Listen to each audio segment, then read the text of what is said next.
India और पाकिस्तान, दो नाम दो देश, लेकिन एक साझा इतिहास। दो नाम जिनकी गूंज इतिहास में सुनाई देती है, जिनकी कहानियां सदियों पुरानी है, जिनकी किस्मत सदियों से एक दूसरे से जुड़ी हुई है। एक ऐसा बंधन जो समय की कहनरटी पर खरा उतरा है। कभी एक ही धरती, एक जैसे सपने और उम्मीदें पालने वाले, एक ही संस्कृति और परंपराओं में बंधे हुए लोग 15 अगस्त 1947 की आधी रात को बंट गए। एक विभाजन जिसने सब कुछ बदल दिया। ये बंटवारा एक ऐसा जख्म जिससे आज तक खून बह रहा है, एक ऐसा दर्द जो कभी नहीं भुलाया जा सकता, जिसने परिवारों और दोस्तों को अलग कर दिया, रिश्तों को तोड़ दिया और दिलों में दरार डाल दी। दर्द और अविश्वास की विरासत छोड़ गया, एक ऐसी विरासत जो पीढ़ियों तक चली। फिर भी इतिहास के बोझ तले साझा रिश्तेदारी के अंगारे अब भी सुलग रहे हैं, एक उम्मीद की किरण जो कभी बुझती नहीं। फिर से भड़कने के मौके की तलाश में, एक नई शुरुआत की उम्मीद में। यह कहानी उस उम्मीद की है, उस अटूट मानवीय भावना की है जो गहरे बंटवारे के बावजूद हमेशा जीवित रहती है। उस अटूट मानवीय भावना की है जो गहरे बंटवारे के बावजूद जुड़ाव और भाईचारे की चाहत रखती है। एक ऐसी भावना जो हर मुश्किल को पार कर सकती है, जुड़ाव और भाईचारे की चाहत रखती है।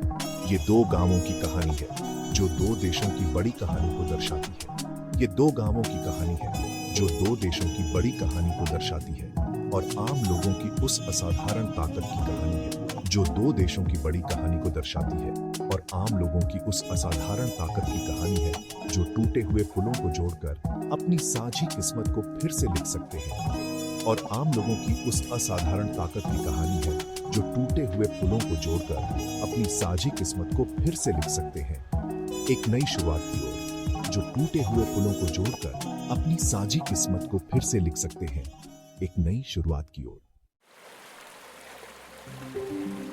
इंडो पाक बॉर्डर के दोनों तरफ सरसों और गेहूं के खेतों के बीच बसे थे दो गांव, सूरजपुर इंडिया में और चांदपुर पाकिस्तान में।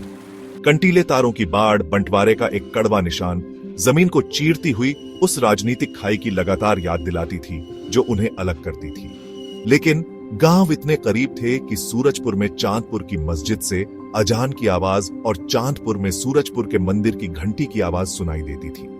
जमीन उस साझा अतीत की गवाह थी, उस समय की जब परिवार बिना रोक टोक आते जाते थे, साथ मिलकर त्योहार मनाते थे, खाना बांटते थे और रिश्तेदारी के ऐसे बंधन बनाते थे जो किसी भी इंसान द्वारा बनाई गई सरहदों से परे थे। दोनों गांवों के बुजुर्गों के दिलों में अब भी उन खुशहाल दिनों की यादें ताजा थीं। उनका दिल उस वक्त के लिए तड़पता था जब हंसी और दोस्ती किसी सरहद को नहीं जानती थी। बंटवारे से जिन जिंदगियों पर असर पड़ा, उनमें से एक थी सूरजपुर के एक जवान लड़के राजा और चांदपुर के उसके बचपन के दोस्त फैसल की। दोनों की दोस्ती एक मिसाल थी, एक ऐसा बंधन जो समय और दूरी से परे था। दोनों एक दूसरे के बिना अधूरे थे। उनके दिन बचपन की शरारतों से भरे होते थे और उनकी हंसी खेतों में गूंजती रहती थी।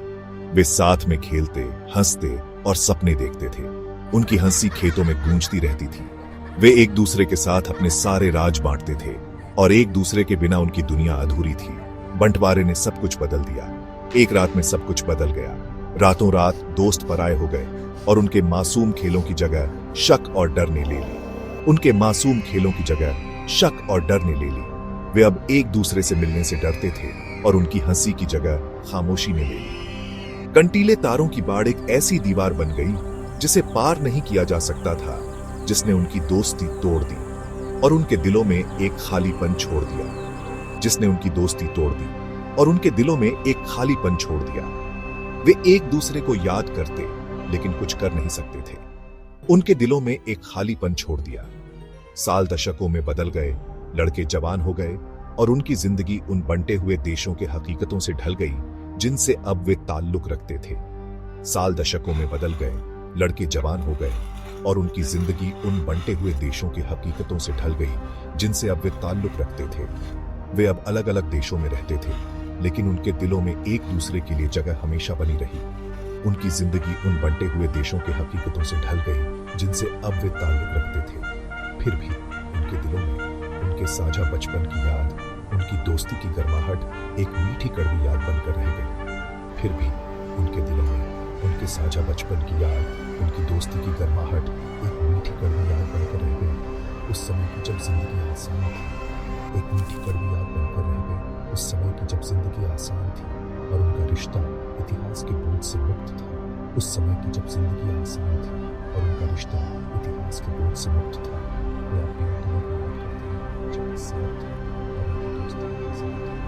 उनका रिश्ता इतिहास के बोझ से मुक्त था। वे जानते हैं कि समय और दूरी उन्हें अलग कर दिया, लेकिन उनकी दोस्ती की यादें हमेशा उनके दिलों में जिंदा रहेंगी। सेक्शन 4 सरहद पार से मदद की पुकार। एक बेहद कड़ी गर्मी में चांदपुर सूखे की मार से बेहाल था। गांव के लोग पानी की एक एक बूंद के लिए तरस रहे थे। खेत सूख चुके थे और जानवर प्यास से मर रहे थे। कुएं सूख गए, जमीन तपती धूप में फट गई और गांव वालों को पानी की भारी कमी का सामना करना पड़ा। हर तरफ निराशा और हताशा का माहौल था। उनकी मुसीबत की खबर हवा के जरिए सूरजपुर पहुंची, जो किसी सरहद को नहीं जानती थी। हवा ने चांदपुर की पीड़ा को सूरजपुर के कानों तक पहुंचा दिया। राजा, जो अब अपने गांव का एक सम्मानित बुजुर्ग था, दुविधा में था। वह जानता था कि मदद करना सही है, लेकिन पुरानी दुश्मनी और अविश्वास ने उसे रोक रखा था। वो चांदपुर के प्यासे बच्चों की चीख पुकार में अपने बचपन के दोस्त की हंसी की गूंज सुन सकता था। उसे अपने बचपन के दिन याद आ गए जब वह और उसका दोस्त साथ खेलते थे। उनके साझा अतीत की यादें उसके दिल को छू गईं, उसे कुछ करने के लिए मजबूर किया। वह जानता था कि उसे अपने दोस्त की मदद करनी चाहिए, चाहे कुछ भी हो। लेकिन दशकों के अविश्वास और दुश्मनी ने एक बड़ी दीवार खड़ी कर दी थी।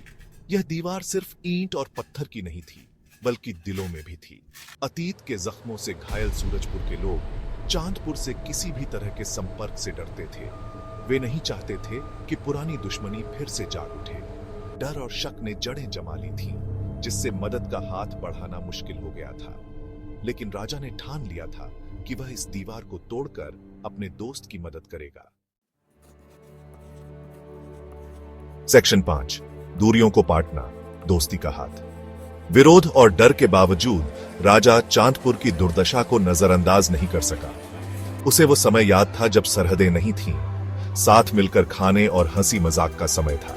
जब उसके पास मदद करने का जरिया था, तो वो कैसे खड़े होकर मासूम लोगों को तड़पते देख सकता था।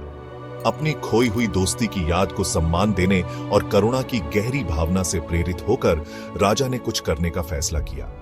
उसने अपने गांव के कुछ समान विचारधारा वाले लोगों को इकट्ठा किया, जो अब भी मानवता की ताकत में विश्वास रखते थे, जो राजनीतिक विभाजनों से परे है। साथ मिलकर उन्होंने भारतीय अधिकारियों से संपर्क किया, चांदपुर को पानी की मदद देने की अनुमति मांगी। उनके अनुरोध का सामना संदेह और विरोध से हुआ, जो सीमा के दोनों ओर गहराई से बैठे अविश्वास का प्रमाण था।